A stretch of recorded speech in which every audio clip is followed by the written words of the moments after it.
AITA for turning my wife away when she came back asking for money after divorcing me? I, a 34-year-old man, needed to get this off my chest because it has been eating away at me for months. This is going to be long, so buckle up. This is a throwaway account for obvious reasons, since some people know my main account. This whole story started about 6 months before my wife, a 36-year-old woman, dropped the divorce bomb on me. We had been married for a year at that point, together for 4 years in total, and honestly, everything was perfect before it all went downhill. Her name is Jessica. She was the sweetest person I had ever met, always organizing little surprise outings, leaving me cute little notes in my lunch bag. Yes, I know, we were that couple. She was incredibly thoughtful above all. She would make me amazing homemade meals when I had a bad day at work. She remembered all our anniversaries, even the silly ones like our first movie together. She was perfect. Everyone said we were goals. We never really fought, just little couple bickering. I was convinced everything was fine. Our arguments were the type of who is doing the dishes or why I leave my socks lying around. Nothing serious. But then things started getting weird. At first, it was little things, like her sudden disproportionate interest in our finances. And I am not talking about the classic, maybe we should start saving for a house. No, she was asking hyper-specific questions about all our accounts, our investments, even what I had before the marriage. She had never shown the slightest interest before. I work in wealth management, so she had always let me handle everything. And she never had to worry about money. I made sure of it. I was not the type to blow cash or hide things. I worked hard so we could be comfortable, so she would never have to stress about it. She had access to everything she needed. If she wanted something, I made it happen. So why suddenly dig into every penny I owned? It was not like her. I specifically remember one night, we were having dinner, and out of nowhere, she started asking me questions about my inheritance from my grandparents. Very detailed questions about where it was, in what account, how it was structured. When I asked her why she was suddenly interested in that, she just shrugged. Oh, I think I should know all this. We are married after all. Then she started taking weird calls. Her phone would ring and bam. She would go into another room and close the door. I am not the jealous type, but this was different. She had never done that before, and when I asked who it was always work or an old friend, always something vague. Late nights at work were multiplying too. She is a project manager at a tech company, so it is not totally unusual, but it went from once a month to 2 or 3 times a week. And here's the thing that really bothered me. While checking our joint credit card statement because I pay the bills, I noticed she was not spending anything on dinners during those late nights. So either she was eating an endless series of Tupperware meals, or something was not adding up. The most suspicious thing was that she started compulsively checking our online banking multiple times a day. I only noticed because I work at a bank and our systems show login activities. She had never looked at it more than once a month before.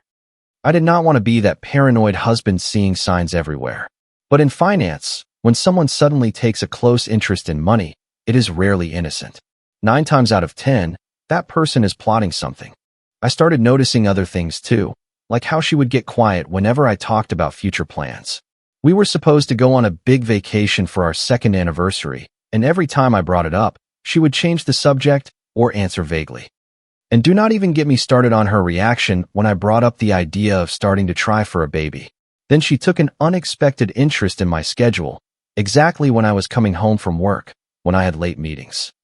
At first, I thought maybe she was planning a surprise for our anniversary, but something felt off. I started noting all this down in my phone, not in a stalker way, just dates and details. My job is to spot patterns in data. And when I reread my notes after a few weeks, the pattern was clear. Something was brewing.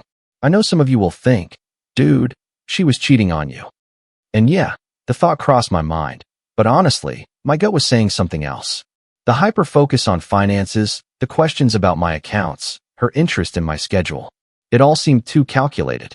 One night, she brought it up again during dinner. Tell me, how exactly does your 401k work? Like, if something happens to you, who inherits it? She was playing with her pasta like it was a harmless question. I put my fork down. Why are you asking me all these questions lately? Did I do something? Are you mad at me about something? She barely looked up. No, I just think we should be more prepared, in case life surprises us. The way she said it made my blood run cold. I finally could not ignore my gut feeling anymore. So, I did something that still makes me feel a little guilty, even though it literally saved my skin. I quietly started to protect myself. Yes, I know how that sounds. Like I did not trust my wife anymore. Believe me, I spent sleepless nights beating myself up just thinking about it. But when you work in finance, you see people get ruined way too often because they did not plan ahead. So, I figured, better safe than sorry. First things first, I documented everything, absolutely everything. Every gift we had exchanged, every major purchase, every joint account, every investment. I even remade the list of our wedding gifts. Then, I did something that felt really sneaky at the time. I opened a separate account at a different bank. Not to hide money or do anything illegal, just to have something solely in my name. I transferred my personal inheritance there, about $50,000, which was separate property anyway. I also started keeping all my receipts and taking pictures of the valuables in the house. One day when she was working late, I photographed every valuable item. It looked like I was doing an inventory for insurance. The trickiest part was the joint investments. We had a joint portfolio we had built together, and she had never taken an interest in it. But suddenly, she wanted to know when we could liquidate, what the early withdrawal penalties were, all that. So, I slowly but surely started moving my personal contributions into more secure positions. Nothing illegal, just protecting my own assets. And then, there was a day that confirmed I was right to protect myself.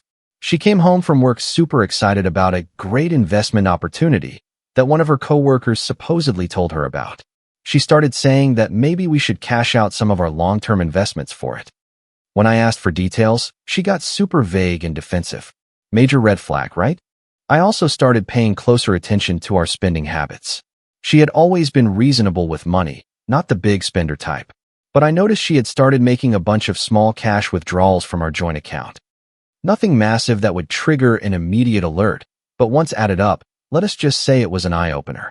While I was doing all this, I felt like a jerk.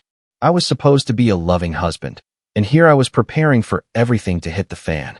Some nights, I would lie there, unable to sleep, wondering if I was not just being paranoid, making up problems. But then, she would bring something up again, ask strangely specific questions about our savings, wonder out loud what a divorce settlement looks like, or tell a story about how her friend got completely screwed over during her separation. And right then, suddenly, I did not feel so paranoid anymore. I even started writing down when she worked late or took her mysterious calls. Just dates and times in a password-protected note on my phone. Not stalking her, but sometimes you just need solid proof. That kind of thing. The hardest part was acting like everything was normal. Imagine sitting across from someone at the table, laughing, chatting about everyday things, while secretly preparing for that person to stab you in the back. It was honestly exhausting, and every time she did something sweet or normal, I felt even more guilty. I really tried to talk to her about it several times, asking if something was bothering her, if we needed to talk. But she brushed it all off, claimed I was imagining things. Nothing. And honestly, pushing the issue would have only made her more careful, whatever her plan was. Sometimes the best strategy is not to confront, it is to observe in silence. Quick side note, some people are probably going to think, why did you not just suggest couples therapy? Well, I did once, and I have never seen someone refuse so fast. She said we were doing great, and that I was just insecure. Classic gaslighting, right? And then it all came crashing down one morning. These life-altering moments never look like what you imagine. No dramatic thunderstorm, no ominous music. Just a Tuesday.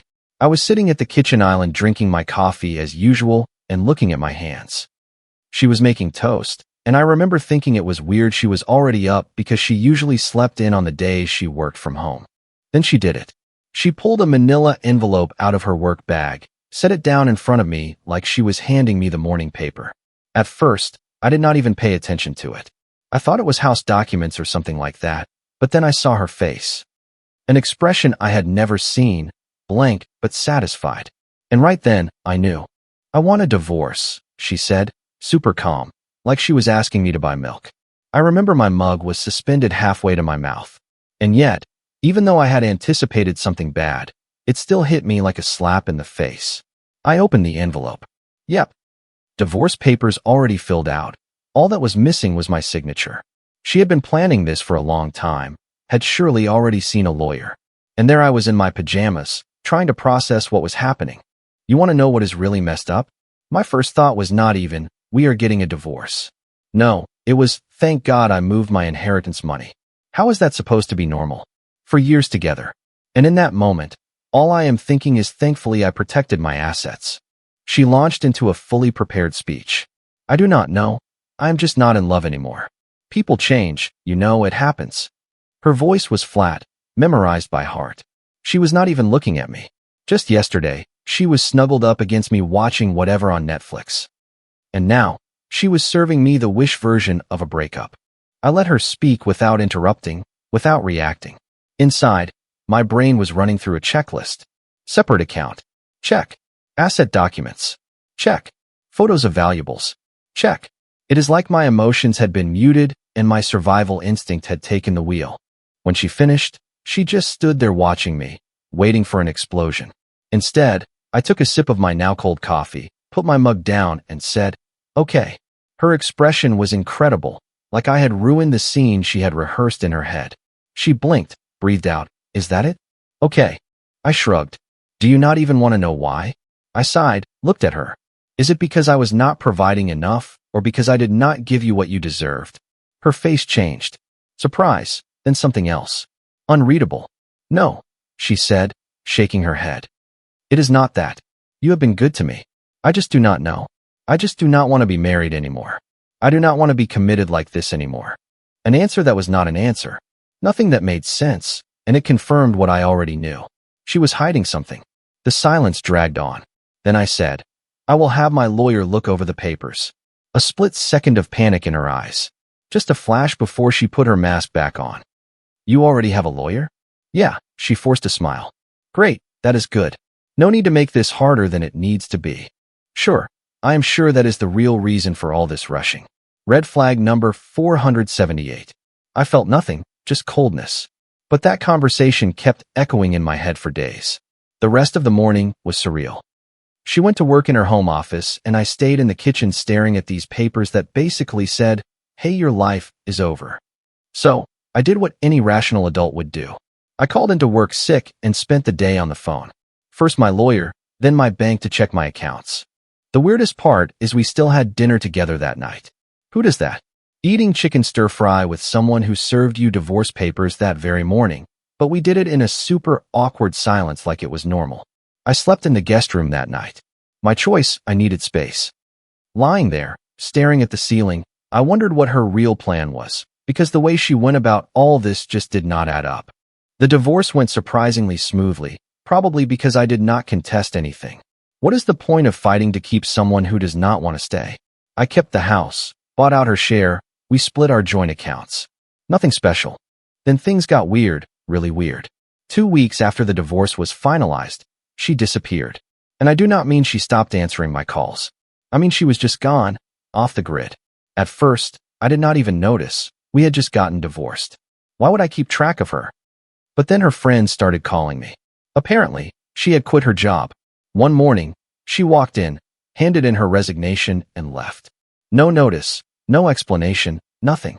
Even her boss called me. We had grabbed dinner a few times with her boss and his wife. And here he was calling me to ask if everything was okay. I remember standing in my kitchen thinking, but how would I know? We are literally divorced. Her best friend, Megan, then called me in tears because my ex-wife had blocked her on everything. Not just on social media, her number, her email, everything. And it was not just Megan. She had blocked everyone. Her whole friend group, her coworkers, even her yoga instructor, the one she had been going to for 3 years, messaged me trying to figure out what was going on. I started digging a little. Yes, I know. I probably should have stayed out of it. Her phone was disconnected. Her social media accounts were deleted, not deactivated, deleted for good. Even her email accounts were gone. It was like she was trying to erase her existence. The craziest part was that her friends were genuinely worried, like they thought something had happened to her. They kept calling me constantly, but I kept telling them I had nothing to do with her anymore. Her brother, Ryan, who I was pretty close with, never answered my calls. Her parents either. And that was really weird because her mom and I were super close. She called me her bonus son. But now, radio silence. Obviously, they knew something, but they were not saying anything. A month after her disappearance, I found out she had also closed all her bank accounts. Not transferred the money, closed. The bank manager, small town, everyone knows everyone, mentioned it in passing while I was filling out paperwork. He told me she came in, closed everything out, and left with a cashier's check without saying where she was heading. The weirdest thing in all of this was that I was not even surprised. Shocked, yes, but not surprised. It was as if all those months of bizarre behavior had led up to this grand finale. The questions about finances, the mysterious calls, her sudden obsession with my schedule. She had planned it all. Her friends eventually gave up their search. What else could they do? She clearly did not want to be found. But the theories never stopped. Every time I bumped into one of them in town, they had a new hypothesis about where she was or what she was doing. As for me, I tried to rebuild my life. I had no other choice. A house to maintain, a job to manage, a life to live. And honestly, I ended up forgetting her, or more accurately, I stopped thinking about her. About 5 months after her disappearance, I was doing pretty well. I hit the gym. Yeah, divorce guy cliché, I know. I got a promotion and I started seeing someone again. Let us call her Haley. She is a pediatric nurse at the children's hospital. And honestly, she is the total opposite of my ex-wife. Just joy, smiles, positive vibes. She wears pink scrubs with little unicorns on them. We met in a little coffee shop near my work. She literally bumped right into me and spilled her strawberry frappe all over both of us. A true romantic comedy meet cute, really. After apologizing to me at least 50 times and insisting on paying for dry cleaning, which I refused, she gave me her number. We started chatting and it just clicked. So yeah, life was good. Haley and I were officially together.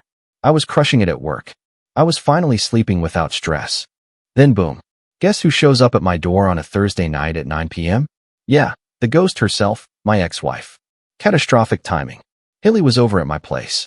We were baking cookies while watching some baking show on Netflix. I hear someone knocking, loud, aggressive.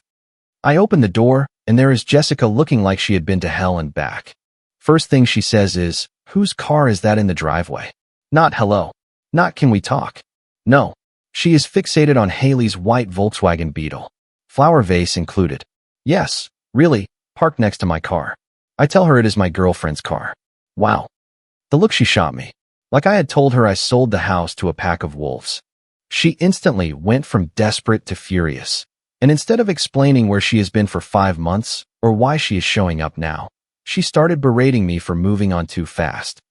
Like, excuse me, you served me divorce papers overnight, then vanished off the face of the earth, and you are mad that I am dating someone?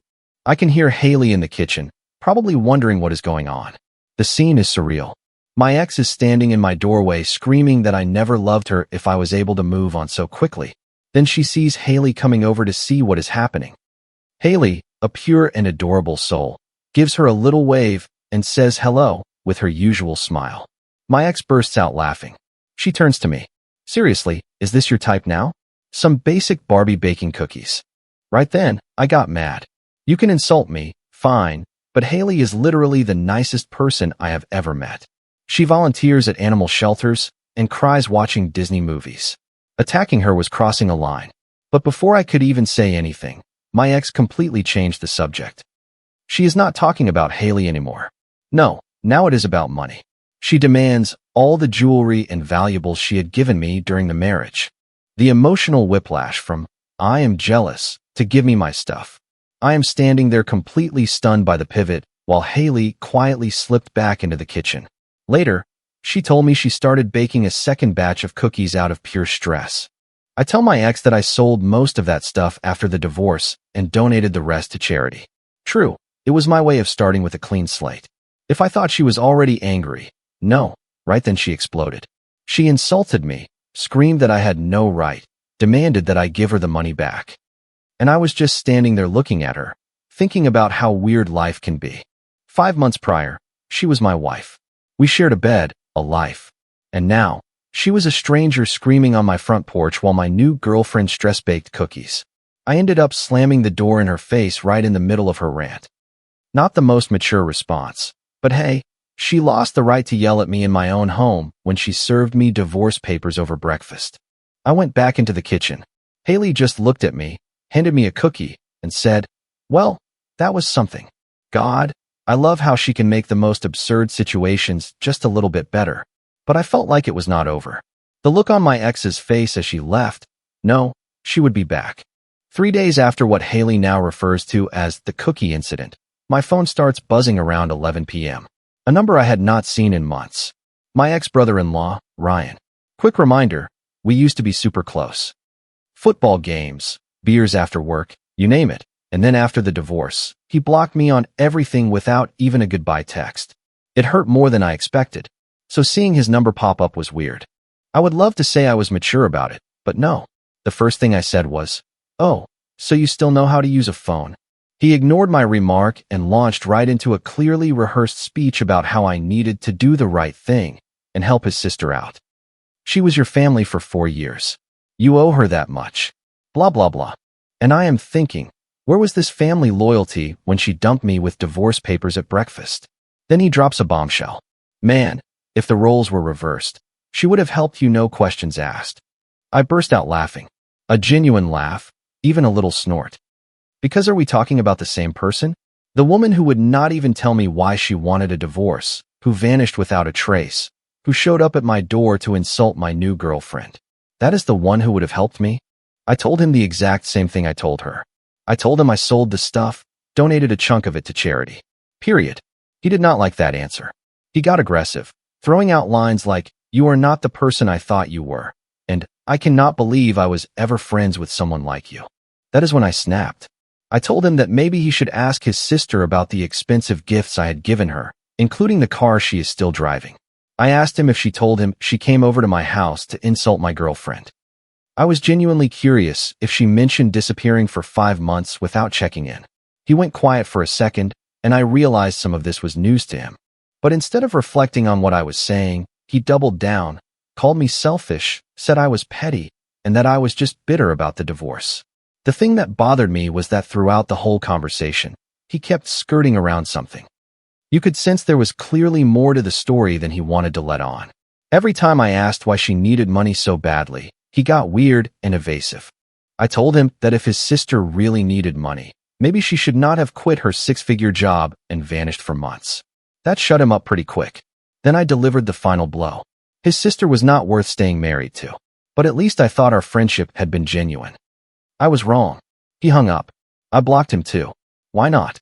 His whole family had blocked me months ago. Might as well return the favor.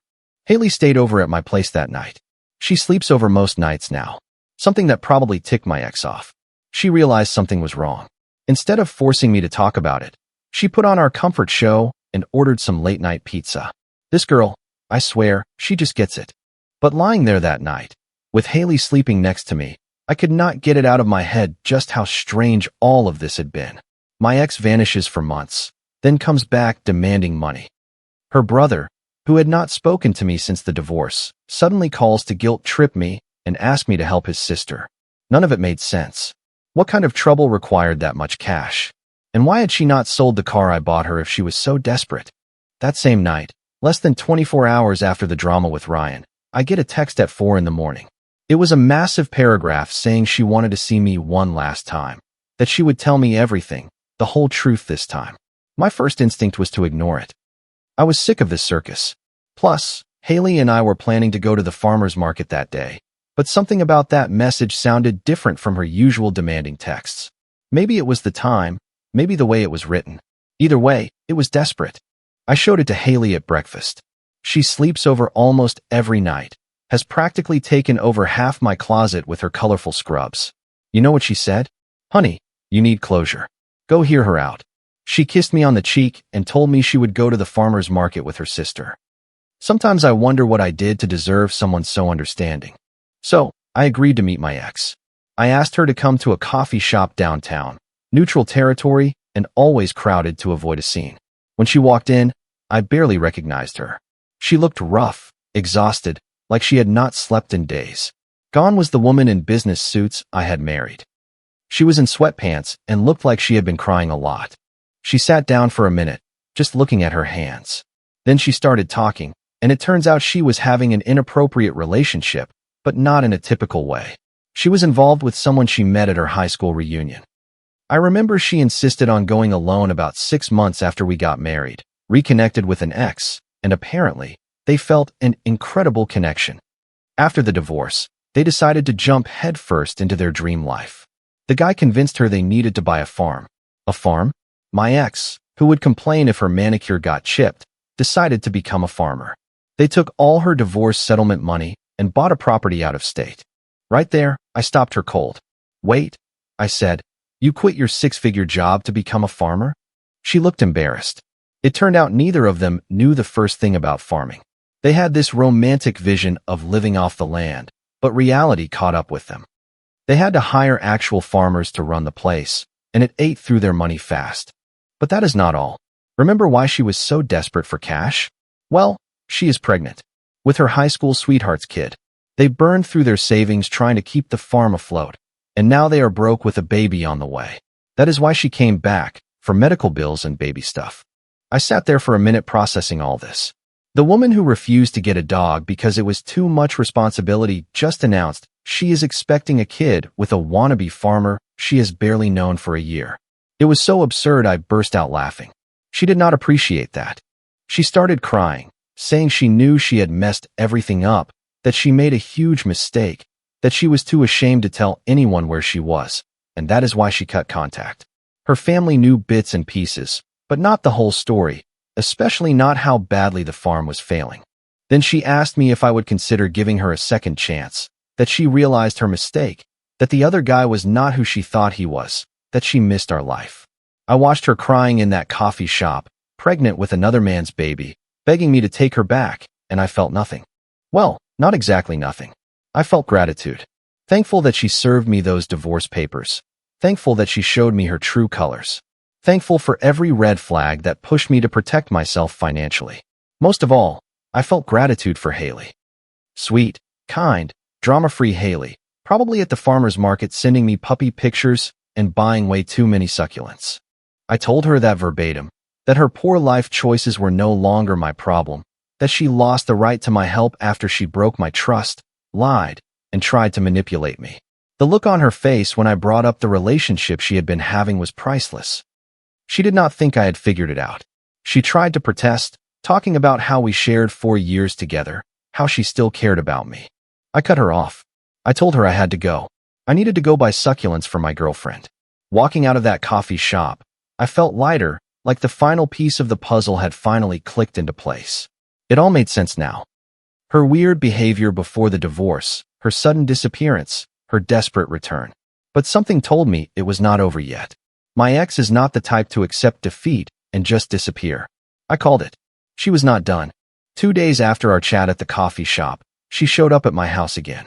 This time, Haley was not there. Night shift at the hospital, which was probably a blessing considering what happened. My ex was in full meltdown mode, pounding on my door at midnight, screaming that I owed her this, that I was selfish, that I had no right to judge her life choices. The neighbors must have gotten quite the show.